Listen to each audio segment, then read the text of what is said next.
जो राधाकृष्ण विखे पाटलाची गाडी फोडेल त्याला 1 लाख रुपयाचं बक्षीस मिळेल।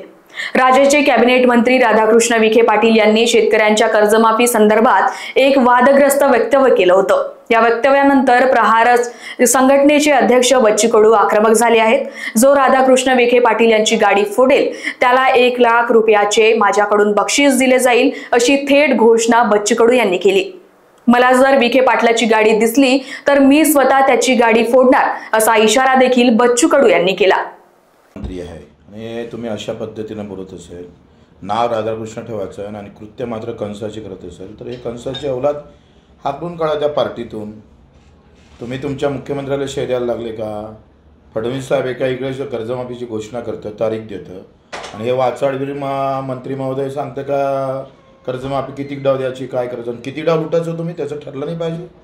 अरे शुक्र माना लोक तुम्हाला मारत नाही। मी तर म्हणतो जो राधाकृष्ण विखे पाटलाची गाडी फोडून ना त्याला 1 लाखाचं बक्षीस मला मी तर फोडणारच भेटला तर। पण हे नालायकी थांबवा, आम्ही सहन करणार नाही।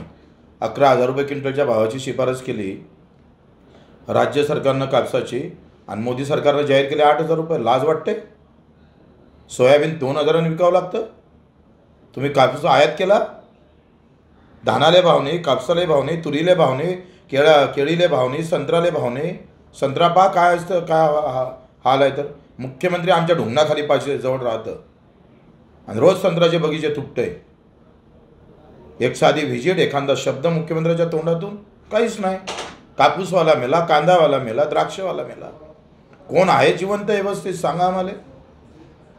मग तुम्हीच इकडे नालायकी करायचे ना, तुम्हीच खिपलं काढायचे। आम्ही सहन करणार नाही। आम्ही तर म्हणतो शेतकऱ्यांना सहन केला नाही पाहिजे। सडेतोड उत्तर द्या, काय होऊन गुन्हे दाखल होऊन ते पाहून घेऊ। Bureau report, Lokvahini media, Amravati.